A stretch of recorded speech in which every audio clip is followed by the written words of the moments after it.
আসসালামু আলাইকুম, আশা করি সবাই ভালো আছি। কালকে কেমিস্ট্রি ফার্স্ট পেপার পরীক্ষা যখন দিবা তখন কোন নিয়ম স্ট্র্যাটেজিটা ফলো করবা বা কিভাবে তুমি লিখবা খাতায়, কিভাবে লিখলে একটা বেস্ট মার্ক দিবে। টিচার আসলে সব থেকে ভালো মার্ক দেওয়ার জন্য বসে থাকে। অনেকে যেটাই ভাবো না কেন, আসলে টিচার যখন খাতা দেখে ট্রাই করে উনি যেন তোমাকে একটা ভালো মার্ক দেওয়ার বা সর্বোচ্চ মার্ক দেওয়ার। তো সরাসরি কথায় চলে যাই। তাহলে ভাই কিভাবে লিখবো? আমি লেখার জন্য একটা ফরম্যাট রেডি রাখবা। তুমি গ আর ঘ যখন লিখবা তখন সবসময় চেষ্টা করবা এই যে এই 2 পেজ জুড়ে লেখার, মানে এমনভাবে লিখবো যেন এই যে এইভাবে লিখলে মানে 2 পেজ খাতার মধ্যে দেখা যায়। এমন না যে এই পেজে লিখলাম তারপরে পেজটা উল্টায় দিলাম, উল্টায় দিয়ে তারপর আবার এই পেজে আসবো, এরকম না। তাহলে কীরকম, আমি যদি পেজটাকে খুলি অথবা এমন একটা ওরিয়েন্টেশনে লিখি যেন আমার এরকম একটা কাহিনী আসে, মানে 2 পেজ জুড়ে লেখা থাকে, যেন টিচার দেখতে পারে তুমি কীভাবে লেখছো। ধরো আমি একটা কোশ্চেন নিয়ে আসছি যে বোরন ট্রাইক্লোরাইড এটা সংকরায়ন কি। এটা যে যখন সিকিউ আসবে বা সৃজনশীল লিখতে হবে তখন তুমি কি কি করবা। তখন আমি দেখো যখন সংকরায়ন পড়াইছি বা তখন শিখাইছি যে আগে এখানে লাস্টে অ্যান্সারগুলো লিখবো। তো লাস্টে অ্যান্সারগুলো লিখলে তোমার একটা কনফিডেন্স আসবে যে এটার অ্যান্সার এইটাই, যে বোরন ট্রাইক্লোরাইডে তোমার sp2 সংকরায়ন ত্রিভুজাকার আকৃতি কোণ হচ্ছে 120 ডিগ্রি। তো তখন আর কি করব, তুমি ছবি আঁকবে না, এই জায়গাতে ছবি আঁকতে পারো অথবা এইখানেও ছবি আঁকতে পারো। তো তোমার একটা মাথার মধ্যে আগে থেকেই ভাসাইতে হবে যে আমি কোথায় কি লিখবো খাতার মধ্যে। তো ওই সেন্স দিয়ে আসলে লেখা শুরু করতে হবে, তাহলে সব থেকে ভালো হবে। তারপরে তোমার হাতে একটা নীল কালি রাখবো অবশ্যই। কারোর প্রিপারেশন আমি আবারও বলি, অনেকে আসো এখানে যাদের প্রিপারেশন খুব ভালো না, মানে একদমই কিছুই খুব একটা পড়োই নেই, তারাও ভাই দয়া করে নীল কালিটা নিয়ে যাবা। তুমি তো কিছু পড়ো নাই কিন্তু আশেপাশে দেখে, মানে দেখে দেখে তো লিখবা কিছু হইলেও। অথবা তুমি যেমনই স্টুডেন্ট থাকো না কেন, এটা বুঝাচ্ছি, তুমি নীল কালি নিয়ে যাবা, লেখাটা একটু সুন্দর করবা, চিত্রগুলা যেখানে দেওয়া দরকার সেখানে দিবা। এটার জন্য তো পড়াশোনা করা লাগে না।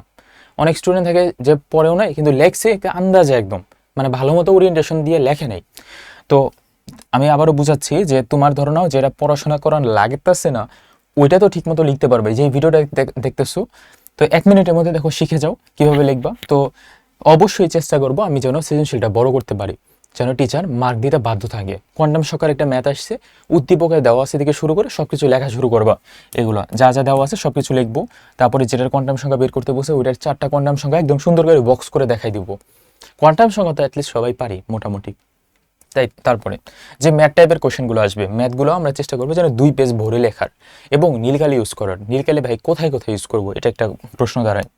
নীলকালি ধরো এই যে বোরনের সংকরায়ন বের করার পরে লাস্টে যে একটা এস অরবিটাল 2টা পি অরবিটাল sp3 হয়, যে লাস্টে যে তোমার অ্যান্সারটা থাকবে অথবা এখানে যে লাস্টে অ্যান্সারগুলো লিখছো, এখানে কোনো একটা জায়গাতে এমন এক জায়গাতে নীলকালি ইউজ করবা যেটাতে তুমি টিচাররা দেখাইতে যাচ্ছ যে স্যার আমি এটা লিখছি, এটা লিখে আসছি। যেমন একটা ম্যাথ যখন আসে লাস্টে পিএইচ এর ম্যাথ আসবে, হ্যান্ডারসন হেসেলবার্গের ইকুয়েশনটা তো পড়েছো না, তাই না? অনেকে বলতেছে ভাই হ্যান্ডারসন হেসেলবার্গের ইকুয়েশনটা আবার কি?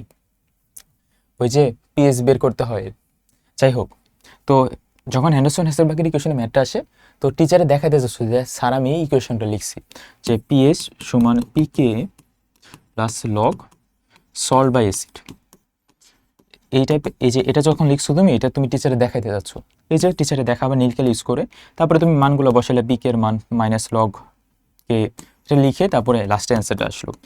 তারপরে আবার সামহাউ যে কোশ্চেন আসে না যে সামান্য পরিমাণে খার অথবা অম্ল অ্যাড করলে পিএইচের মানে খুব একটা পরিবর্তন হয় না, তুমি সব কিছু বের করলা, বুঝাই দিলা। মেকানিজমটা যে লিখতে হয়, সামান্য পরিমাণে কিছু পরিমাণে অ্যাসিড অ্যাড করলে মানে আলটিমেটলি পিএইচের মানে পরিবর্তন হয়, মেকানিজমে কিছু একটা মেইন অংশের মধ্যে তুমি নিউট্রাল ইউজ করে দিবা যেন টিচার বুঝে যে তুমি লিখছো। এই তো এভাবেই, আর কিছু নেই, আর কোনো রুল নেই এখানে। তুমি এইভাবে লিখতে পারলে একটা বেস্ট প্রিপারেশন হবে। লেখা একটু তাড়াতাড়ি লিখো, তাহলেই হবে। মূল কথা মনে রেখে ভাই, বোর্ড পরীক্ষাতে কিন্তু ম্যাক্সিমাম মার্ক হচ্ছে লেখার উপরে। তুমি কতটুকু জানো, তুমি অর্ধেক পড়ে যদি ভালো মতো লিখতে পারো ভালো একটা মার্ক আসে। তুমি যদি সব পড়া ভালো মতো লিখতে না পারো তাহলে মার্ক বেশি ভালো আসবে না। এটাই চিরন্তন সত্য কথা। এই অনুযায়ী ভালো মতো প্রিপারেশন নেই, কালকের পরীক্ষা যেন সবার ভালো হয় এবং এই রুল অনুযায়ী লিখো। আর এমসিকিউ এবং ক খ সবগুলার সাজেশন, সবগুলার ক্লাস সব কিছু কিন্তু দেওয়া আছে আমাদের টেলিগ্রাম গ্রুপে, নিচে আমি ডেসক্রিপশনে দিয়ে দেবো, নি তুমি ওইটাও দেখতে পারো। তো এই পর্যন্ত রাখি, সবাই যেন পরীক্ষা সবসময় ভালো হয়। ধন্যবাদ সবাইকে।